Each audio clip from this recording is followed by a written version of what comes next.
बहुत समय पहले की बात है। ओल्ड चाइना की नॉर्थ प्रोविंस में 3 मोंक रहते थे। उनका नाम किसी को नहीं पता, क्योंकि उन्होंने कभी अपना नाम बताया ही नहीं। उन्होंने कभी किसी बात का जवाब दिया ही नहीं। चीन में उन्हें बस 3 हंसते हुए भिक्षु के नाम से जाना जाता था। वे तीनों सिर्फ एक ही काम करते, एक गांव में प्रवेश करते, बाजार के बीच खड़े हो जाते और हंसना चालू कर देते।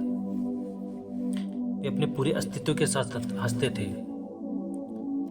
अचानक लोगों का ध्यान उनकी तरफ आकर्षित हो जाता और धीरे धीरे उनके चारों तरफ एक भीड़ इकट्ठा हो जाती।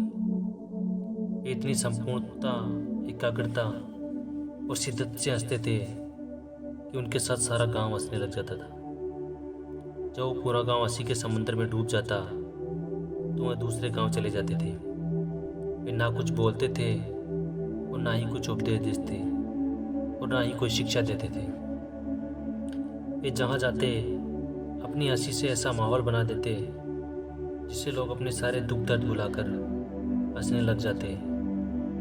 धीरे धीरे सारे चाइना के लोग उन्हें प्यार करने लगे और वे पूरे चाइना में प्रसिद्ध हो गए। चाइना के लोग उनको बहुत प्यार करते, उनका बहुत सम्मान करते। इससे पहले और उनके बाद कभी किसी ने ऐसा प्रचार नहीं किया। जीवन केवल एक हंसी होना चाहिए और कुछ नहीं। वो किसी पर नहीं हंसते थे, वे हंसते थे कि जैसे उन्होंने ब्रह्मांड के मजाक को समझ लिया हो, जैसे कि उन्होंने ईश्वर के मजाक को समझ लिया हो।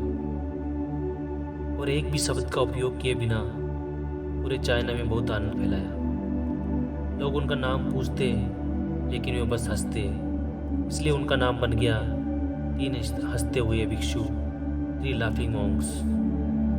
पूरे चाइना में घूम घूम कर लोगों को हंसाते हुए समय के साथ वे बूढ़े हो गए। जब वे एक रात एक गांव में ठहरे हुए थे तो उनमें से एक भिक्षु की मौत हो गई। पूरा गांव स्तब्ध रह गया।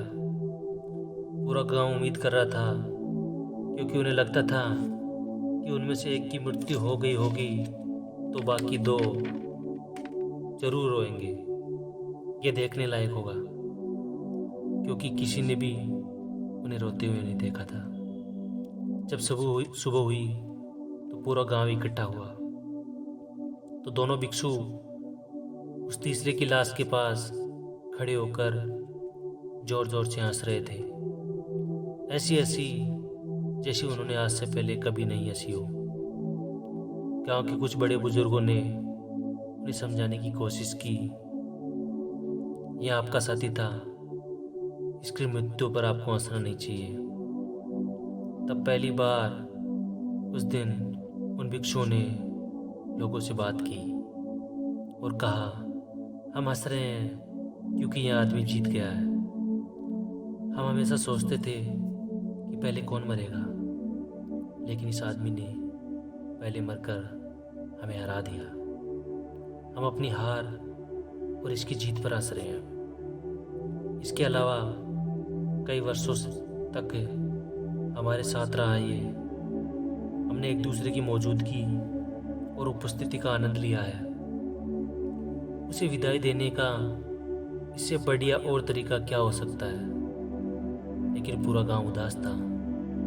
जब मर्द भिक्षु के शरीर को अंतिम संस्कार के लिए चिता पर लिटाया गया तो सारे गांव वालों को एहसास हुआ कि शेष 2 भिक्षु केवल मजाक नहीं कर रहे थे, वह तीसरा भिक्षु जो मृतक था वह भी हंस रहा था।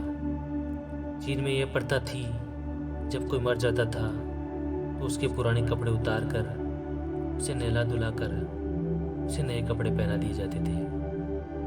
लेकिन मरने से पहले उस भिक्षु ने अपने साथियों से उसके कपड़े ना बदलने के लिए कहा था। तीसरे भिक्षु ने कहा था, मुझे स्नान मत करवाना, क्योंकि मैं कभी अशुद्ध हुआ ही नहीं।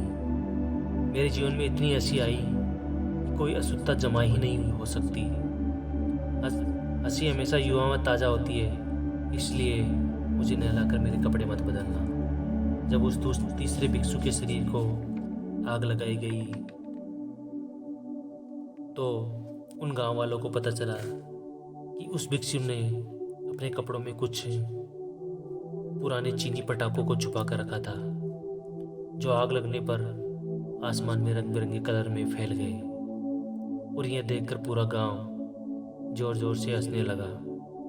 इस तरह से मैं तीसरा मॉन्क मरने के बाद भी सारे गांव वालों को हंसा गया। यह देखकर शेष दोनों भिक्षुओं ने कहा, चालाक आदमी, तुम मर चुके हो, लेकिन तुमने हमें एक बार फिर हरा दिया। तुम्हारे द्वारा गांव वालों के चेहरों पर पैदा की गई यह हंसी आखिरी हंसी थी। दोस्तों, इस कहानी से हमें ये शिक्षा मिलती है कि जीवन केवल एक हंसी होना चाहिए,